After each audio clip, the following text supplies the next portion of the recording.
Anti-government protesters have once again gathered in the streets in Caracas in the neighborhood of Altamira. As you can see right here, they've had lighting fires. They're trying to barricade themselves.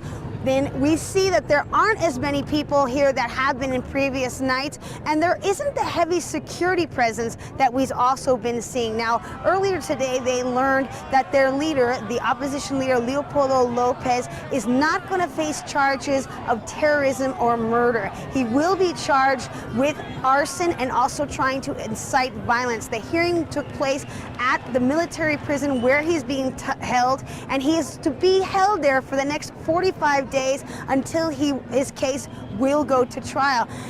Later on, a few hours later, the other opposition leader, Enrique Capriles, came out and held a press conference, and he demanded that President Nicolas Maduro show proof that the opposition movement is actually trying to overthrow the government.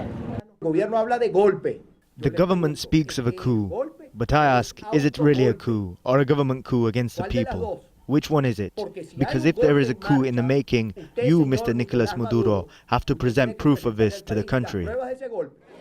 He's also calling for a march on Saturday, a nationwide march. It'll be interesting to see how many people actually show up for that, if he can continue this momentum that Leopoldo Lopez began when the students started protesting last Wednesday.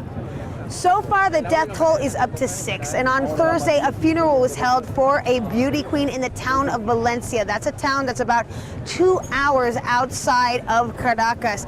The woman was shot in the head when she was participating in demonstrations on Tuesday. In this dramatic photo, you can see her brother trying to whisk her away to the hospital. When she got to the hospital, she died. So meanwhile, the protests continue to be on the streets. People are gathering not just here in Caracas, but in other cities around the country, and the government continues its response, saying that this movement is simply trying to overthrow its government.